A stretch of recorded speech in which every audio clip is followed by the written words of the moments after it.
ఈ కార్యక్రమాన్ని మీకు సమర్పిస్తున్న వారు MDH గరం మసాలా. ఆరోగ్యం ఇంకా న్యూట్రిషన్ దొరికే బాడీ స్ట్రాంగ్ గా అవుతుంది. కొంచెం తింటే కడుపు నిండా డైజెషన్ బాగా అవుతుంది. MDH సోయా టీ అసలైన ప్రోటీన్. MDH నా పార్లమెంట్లో మొన్న సాయంత్రం వరకు 3,85,000 ఫామ్లు వాపసు వచ్చినాయి. మళ్ళీ 1% 1/2% అనకు, 3,85,000 ఫామ్స్ వాపసు కూడా వచ్చినాయి. నిజామాబాద్ అర్బన్లో తక్కువ ఉన్నాయి. నిజామాబాద్ అర్బన్లో తక్కువ ఉండడానికి ఇక్కడ 43% ముస్లిం పాపులేషన్ ఉంది, 57 హిందువుల పాపులేషన్ ఉంది. పాత లెక్కల ప్రకారం ఇప్పుడు ఎంత మారుతుందో తెలియదు, మారుతుంది కానీ పక్క డబల్ ఓట్లు వీక్తాయి. నా లోక్సభ ఎన్నికలలో 2019లో 1,10,000 ఓట్లు పోలేని, ఒక్క దెబ్బకి 2,05,000 అయినాయి 24లో. ఇవన్నీ అస్సాంకి వెళ్ళి వచ్చిన వాళ్ళు అప్పటికే అస్సాము ఈశాన్య రాష్ట్రాలలో SIR అయిపోయింది. వాళ్ళు వచ్చి ఇక్కడ సెటిల్ చేయించుకుర్రా కేసీఆర్, వాళ్ళు వచ్చి కేసీఆర్ కూడా ఓటేసింది లేదు, కాంగ్రెస్ కేసీఆర్ ఈ బలిగింది కేసీఆర్. వాళ్ళందరి పీక్తాయి. ఇంకా 14-15 రోజులు ఉంది. డెఫినెట్గా ఫామ్స్ రిటర్న్ వస్తాయి, నింపేసి మళ్ళీ అప్లోడ్ చేస్తారు. కానీ ఆన్లైన్ ప్రక్రియ కూడా చేసుకుంటే ఇంకా వేగవంతం అయితే ఈజీగా అవుతాయి. బిఎల్ఓల మీద ఆధారపడాల్సిన అవసరం లేదు. నేను పోస్ట్ పెట్టిన ఆ నేషనల్ పార్టీకి వెళ్ళి వచ్చింది, పాండుచేరి టు కోల్కతా టు బంగ్లాదేశ్ బస్సులు నడుపుతున్నారు. తమిళనాడుకి వెళ్ళి వెస్ట్ బెంగాల్కి వెళ్ళి బంగ్లాదేశ్ అందరు పోతురు వాపసు. నేను నిన్న పోస్ట్ పెట్టిన నా సోషల్ మీడియాలో చూడండి.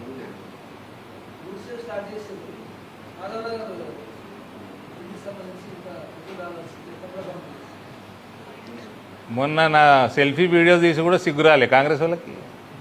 సుదర్శన్ రెడ్డిని అడుగురు ఒకసారి. సుదర్శన్ రెడ్డి ప్రెస్ మీట్ పెట్టడా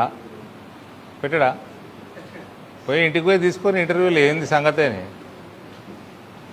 భూపతి రెడ్డి ఇంటికి పోయి తీసుకొని భూపతి రెడ్డి పెట్టడా ప్రెస్ మీటు? అరే ప్రెస్కు పెట్టడా? అమ్మ అడుగురు పోయి.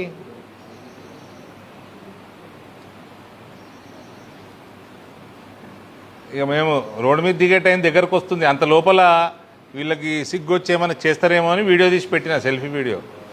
దీంతో ఆగుతారా సరే, లేకపోతే ఇంకా ఇబ్బంది మీదే మేము రోడ్డు మీద దిగితే.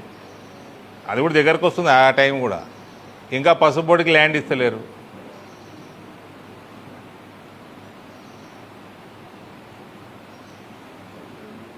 మాధవనగర్ ఫ్లైఓవరు డిజైన్ మారింది, దాని 9 కోట్లు ఎక్కువ అవుతున్నది, అప్రూవల్ ఇస్తలేరు. అరసపల్లి ల్యాండ్ అక్విజిషన్ పూర్తి చేస్తలేరు. ఇలా గూడ్ షెడ్ ఓపెన్ చేసుకున్నాం మనం. స్వాతంత్రం వచ్చినాక 2 గూడ్ షెడ్లు వచ్చినాయట నిజామాబాద్ జిల్లా, అది నా హయాంలో వచ్చింది. ఇలా ఓపెన్ చేసుకున్నాము, బ్రహ్మాండంగా ఉన్నది.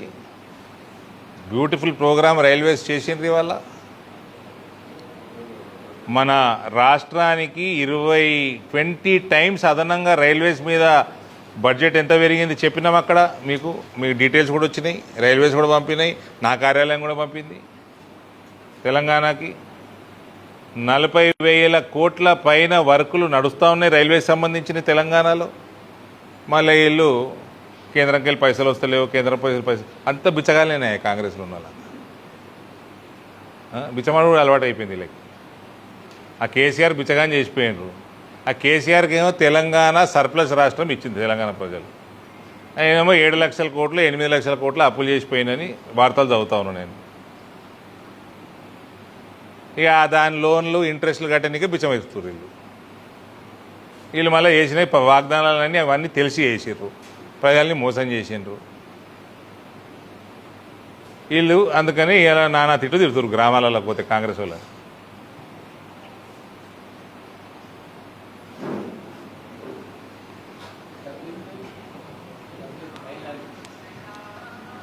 డబ్లింగ్ కూడా నేను అక్కడ మాట్లాడాను, మీరు అక్కడ లేనట్టున్నారు.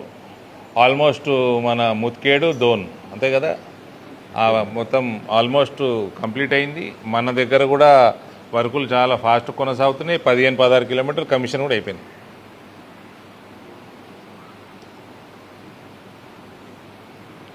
తెలంగాణలో 100% రైల్వేస్ ఎలక్ట్రిఫై అయిపోయినాయి.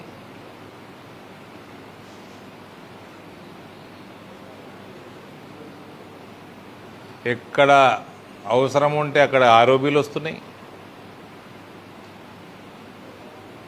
మన స్టేషన్ ఎట్లా డెవలప్ అవుతుందో చెప్పినాను. ఆ డీటెయిల్స్ అన్నీ మీడియాకి గ్రూప్లో పెట్టేసింది ఇప్పుడే మీకు. తెలంగాణ అండ్ నిజామాబాద్ పార్లమెంట్ అన్ని డెవలప్మెంట్స్.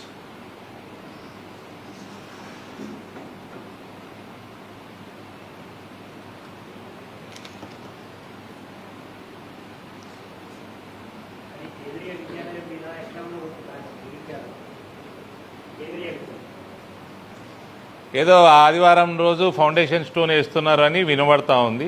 కన్ఫర్మేషన్ వస్తే డెఫినెట్లీ మాకు బీజేపీకి కావాల్సిన చోట మేము ప్రజల కోసం ఏది కన్వీనియంటో దానికోసం కొట్లాడతాం. మా చుట్టాల ల్యాండ్లు ఉన్నాయి, అక్కడనే పెట్టుకోవాలా ఇన్స్టిట్యూషన్లు అని మాకు ఉండదు. మా చుట్టాలు వేరే పార్టీల అధ్యక్షులు ఉన్నారు, అదే పార్టీలో నేను ఉంటానని నాకు అట్లా ఉండదు. కాబట్టి ప్రజలకు ఏది మంచిది, భవిష్యత్తు దేశానికి ఏది మంచిది, ఏ పార్టీ భావజాలం మంచిది, దానికోసం కొట్లాడతాం. మాకు కావాల్సిన చోట వచ్చింది. 5 ఎకరాలు మినిమం ఇచ్చిండ్రు, దాన్ని 10 ఎకరాలు కూడా చేపిస్తాం. మర్యాద చేస్తే మర్యాదగా చేయించుకుంటాము, వంగబెట్టి చేయించాల్సి వస్తే వంగబెట్టి చేపిస్తాం.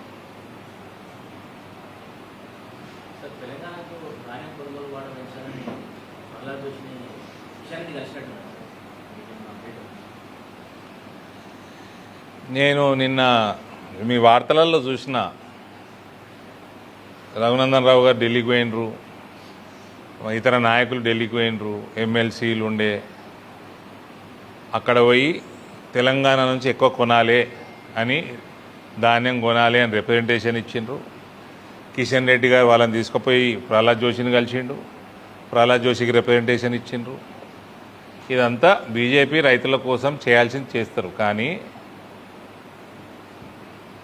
ఎందుకు వేయండ్రు? పొట్టోడు ఇవ్వాల్సి ఇంకా 35 లక్షల మెట్రిక్ టన్నులు బాకీ ఉన్నాడు, ఇవ్వాల్సినే ఇస్తలేడు. కిషన్ అన్నకి నేను చెప్తున్నా, అన్న ఏమో మంచోడు, ఏమైనా బేలు చేయాలా తెలంగాణకి అని ఆయన ప్రయత్నం చేస్తాడు. కానీ అన్నకి చెప్తా ఉన్నా, పొట్టోని డైరెక్ట్గా అడుగు, పొట్టోడా ఇంకా 35 లక్షల మెట్రిక్ టన్నులు బాకీ ఉన్న 2 సంవత్సరాల నుంచి అది ఇవ్వలేదని మళ్ళీ దానికి మళ్ళా బీజేపీ మీద బురదల్లుడు ఎందుకు? నువ్వు ఇచ్చేటియే ఇవ్వలే, ఇంకా 35 లక్షల టన్నులు పొట్టోడని చెప్పండి. ఇదేదో మనం గుంటలేము, కేంద్రం గుంటలేదు, తెలంగాణ ఇయ్యనీక సిద్ధంగా ఉన్నది, కేంద్రం గుంటలేదు అన్నట్టున్నది. మీరు ఇస్తా అన్నదే ఇయ్యలే, ఇంకా 2 నెలల నుంచి వెయిట్ చేస్తుంది కేంద్రం. ఇంకోటి, ప్రతిసారి గదముకోడు ఉన్నప్పటి నుంచి ఇదే పంచాయతీ. మేము కొంటున్నాం, మేము ప్రొక్యూర్ చేస్తున్నాం, మేము చేస్తున్నాం, ప్రతి ధాన్యం గింజ మాదనే ఆడు ఇంతకుముందు ఆ గులాబ్పాటి వాడు అంటుండే, ఇప్పుడు వీళ్ళు అంటున్నారు. నేను మీడియా మిత్రులను ఒకటే క్వశ్చన్ అడుగుతున్నా, ఇవన్నీ ప్రొక్యూర్మెంట్ చేసి, సరే మీరు ప్రొక్యూర్మెంట్ అంటుండ్రా, మీరు కొంటున్నాం అంటుండ్రా, ఏం చేస్తామంటారు? మీరు అన్నీ తీసుకొని ఏం చేస్తుండ్రు? బియ్యంని ఏం చేస్తున్నారు? దానికి ఆన్సర్ ఇవ్వను. గదముకో నియమని ఇప్పటికీ ఆయన కొడుకు కేటీఆర్ నియమను, హరీష్ నియమను ప్రొక్యూర్ చేసారు కదా 10 ఏళ్ళు. ఏం చేశారు? చేసి ఏం చేశారు? ఇప్పుడు కాంగ్రెస్ వాడు చేసి ఏం చేసిండు? మేము చేస్తున్నాం అంటే సరే చేస్తున్నారు, ఏం చేసేది? దాని తర్వాత తీసుకుపోయి ఎఫ్సిఐకి ఇచ్చేసి పైసలు తీసుకుంటారు. మేము చేసినట్టు ఎట్లయితుందే?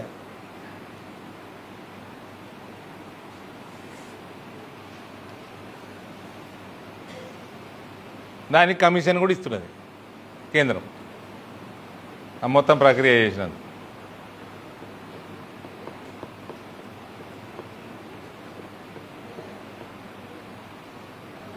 మేము చేస్తున్నాం అంటుండే, గద్దముకోళ్ళు అంటుండే. అక్కడ మీడియాలో ఒక్కరు కూడా చేసి ఏం చేస్తున్నారు సార్, చేసినాక ఏం చేస్తున్నారని అడిగితే అయిపోయి. గద్దముక్కుకు భయపడి అడగరేమో. సరే ప్రొక్యూర్ చేస్తున్నారు, అయినాక ఏం చేస్తారు సార్ అని అడిగితే కథం, క్లోజ్, సబ్జెక్ట్ అయిపోతుంది అన్నీ.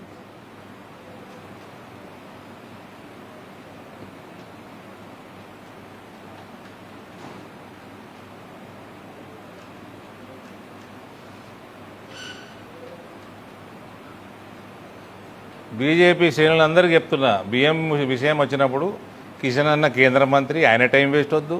ప్రహ్లాద్ జోషి కేంద్ర మంత్రి, ఆయన టైం వేస్ట్ వద్దు. చక్కగా ఇవ్వాల్సిన పొట్టోడా ఇంకా 35 లక్షల టన్నులు ఇచ్చేది ఉంది, అదే ఇవ్వలే నువ్వు అని చెప్పుర్రి కథం. వాడైనా కాంగ్రెస్ వాడో బీఆర్ఎస్ వాడో మేము చేస్తున్నాము ప్రొక్యూర్మెంట్, మేము చేస్తున్నాం, మేము కొంటున్నాం, కొన్నాక ఏం చేస్తారా భయ అని అడుగురు కథం.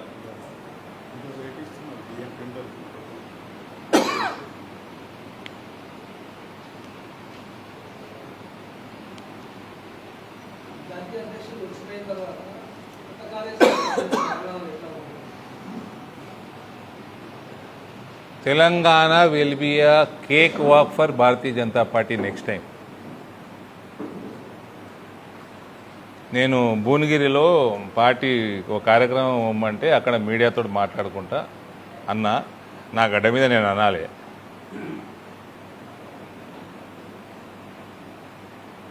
ఎలక్షనీరింగ్ చేస్తాము, రాజకీయం చేస్తాము,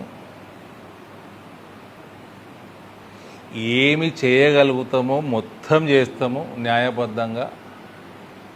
ఆకాశం కింద భూమి మధ్య, ఆకాశం భూమి మధ్యలో ఏమైనా చేస్తాం న్యాయబద్ధంగా. ఇక్కడ భారతీయ జనతా పార్టీ ప్రభుత్వం తెస్తాము. రైతులకి, మహిళలకి, ఎన్ఆర్ఐలకి, యువతకి సేవలు చేస్తాము. ఒక్కసారి వచ్చిందా బీజేపీ ఇక పోయేది ఉండదు. బీఆర్ఎస్ అని చెప్తున్నా, కాంగ్రెస్ అని చెప్తున్నా, 100% బీజేపీ ప్రభుత్వం వస్తుంది. ఏం పీక్కుంటారో పీక్కోండి.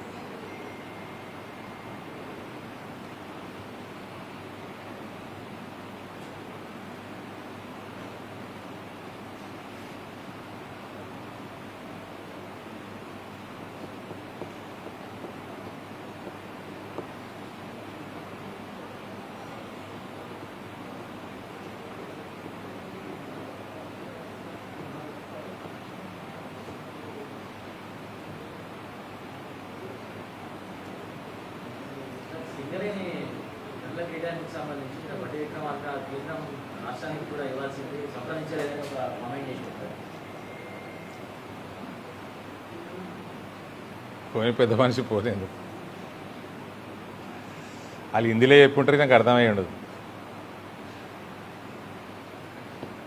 వీళ్ళు సంప్రదించిన బియ్యము వీళ్ళని సంప్రదించే, వీళ్ళు చెప్పిన టార్గెట్ ఏది, వీళ్ళని సంప్రదించే పెడతారు వెబ్సైట్ టార్గెట్. వాళ్ళు రాసుకుంటారు ఇంత వస్తుంది తెలంగాణకి వెళ్ళని, అందులోకెళ్ళి 35 లక్షల టన్నులు ఇవ్వలే. మీరు ఇంకా ఎందుకు ఆగమవుతుర్రు కాంగ్రెస్ ప్రభుత్వంలో ఉన్నోళ్ళు?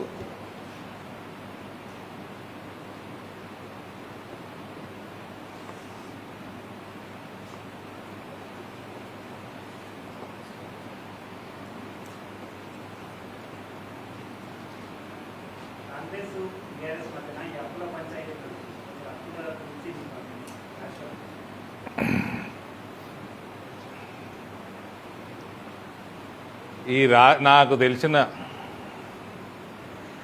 కొద్దో గొప్ప చరిత్ర బట్టి చెప్తున్నా, 2014లో కేసీఆర్కి ప్రజలు సర్ప్లస్ స్టేట్ని ఇచ్చారు. దాన్ని ఈ మధ్య మీ వార్తలలో చూస్తున్నది 7 నుంచి 8 లక్షల కోట్ల అప్పుల పాలు చేసిండు కేసీఆర్. అది తెలిసి ఉండంగా రేవంత్ ఇంప్లిమెంట్ చెయ్యలేని ప్రామిసులు చేసిండు, ప్రజల్ని మోసం చేసిండు, కాంగ్రెస్ గెలిచింది. కాంగ్రెస్ గెలిచింది కూడా ఏంది నేరోగా, 60 సీట్లు రావాలి, 63, 64 వచ్చినట్టు ఇన్ని వాగ్దానాలు చేసినాక ఇవాళ ఈయన ఇంప్లిమెంట్ చెయ్యలేక కేసీఆర్ అప్పులు చేసిపోయిండు అని చెప్తున్నాడు. అబద్ధాలు, మోసాలు, ప్రజల్ని మభ్యపెట్టడము ఈ 2 పార్టీలకు అలవాటు అయిపోయింది. వాడేమో కాళేశ్వరం కడితే అది కూలిపోయేటట్టు కట్టిండు వాడు. ఇప్పుడు అంటాడు నాకు 3 నెలలు సమయం ఇస్తే నేను నింపి చూపిస్తా అంటాడు. ఈయననేమో రాగానే అని బొక్కలేయకుండా 1 సంవత్సరంన్నర భయపెట్టించి ఆ కమిషన్ ఈ కమిషన్ అనుకుంటా రిపోర్ట్ ఇచ్చి అందులో అవకతవకలు ఉన్నాయి, కరప్షన్ ఉన్నది, క్వాలిటీ లేదని రిపోర్ట్ వచ్చినాక వాడిని బొక్కలేయకుండా అప్పుడు పైసలు తీసుకొని సిబిఐకి ఇచ్చాడు. ఈయననేమో నువ్వు చెప్పినట్టు నేను నీళ్ళు నింపితే అది కూలిపోతే ఎట్లా అని ఈయన పంచాయతీ. వాడు దొంగ, ఈడు గజ దొంగ.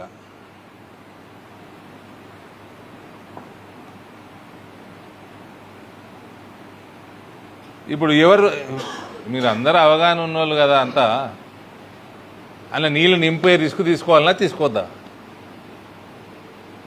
ఆ పర్రెలు వాసినాయి, పిల్లలు కుంగిపోయినాయి.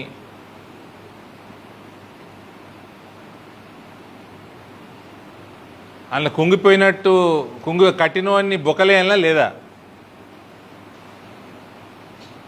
2 ఏళ్ళు టైం వేస్ట్ చేసి సిబిఐకి ఇచ్చినా అంటే నీకేమన్నా అదరాబాయ్ తెలివి?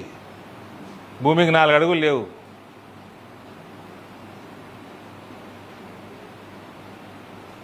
ఆయనేమో 8 అడుగులు ఉంటాడు టెలిఫోన్ పోల్ లెక్క హరీష్.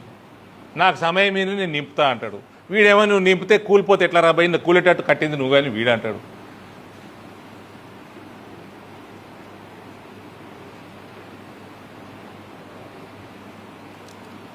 వీళ్ళిద్దరు కలిసి ఆడుతుంటారు రామాయి. చక్కగా బొక్కలేస్తే అయిపోవు రాగానే. బియ్యంది ప్లీజ్ నాకు మీడియా అంత రాష్ట్రం మీడియా మొత్తం మేనేజ్మెంట్లకి ఊకే నెక్స్ట్ టైం ఎవడన్నా స్టేట్ గవర్నమెంట్ వాడు, సివిల్ సప్లైస్ మంత్రి, ముఖ్యమంత్రి, ఉప ముఖ్యమంత్రి ఎవరన్నా మేము కొంటున్నాం అంటే కొన్నాక ఏం చేస్తారని ఒకటే అడుగురు ప్రశ్న. బియ్యం ఒక్క ప్రశ్న అడుగురు చాలు, కథ మళ్ళీ ఇంకోసారి మాట్లాడాడు వాడు.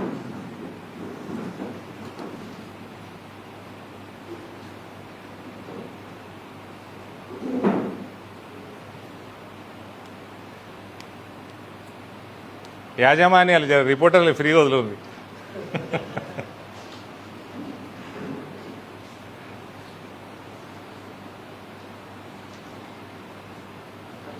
రాష్ట్రంలో వర్షాభావ పరిస్థితులు కనిపిస్తే ఏమన్నా రివ్యూ చేసిన మీరు పార్లమెంట్ పార్టీకి సంబంధించి?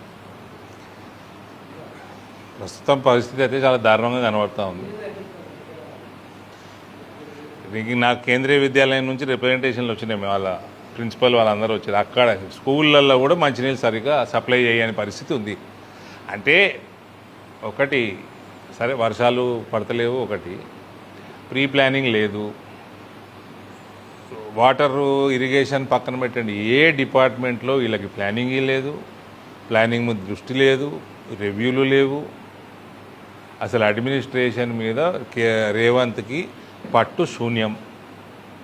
ఆయనకి ఇంట్రెస్ట్ కూడా లేదు, పైసలు సంపాదించుడు తప్ప వేరే ఏం ఇంట్రెస్ట్ లేదు ఆయనకి. అందుకని దారుణంగా తయారవుతుంది. రేవంత్నే ముఖ్యమంత్రిగా కంటిన్యూ చేస్తే mister Rahul Gandhi your party will go to dogs in Telangana.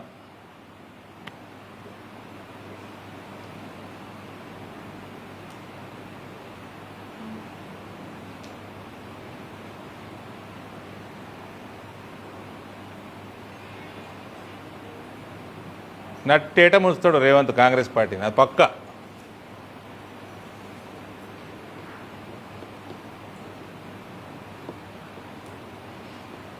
మాకు మంచిదే, పొలిటీషియన్గా మంచిదే, కానీ బాధ అవుతుంది తెలంగాణ చూస్తే.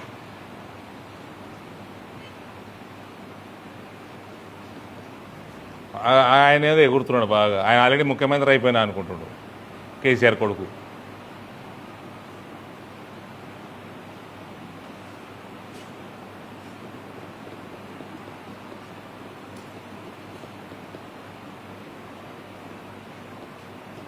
$8 లక్షల కోట్ల భారం, అప్పుల భారం మోసి చెయ్యలేనోనికి సానుభూతి చూపిస్తారా? సర్కులర్ స్టేట్ని 8 లక్షల కోట్ల అప్పులలో ముంచినోడికి చూపిస్తారా? చెప్పండి. ఇది దొందే.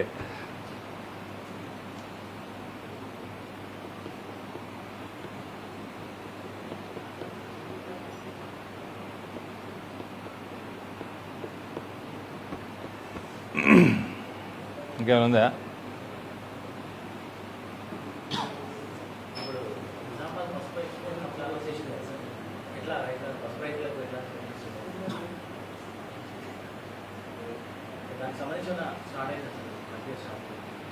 ఎక్స్పోర్ట్స్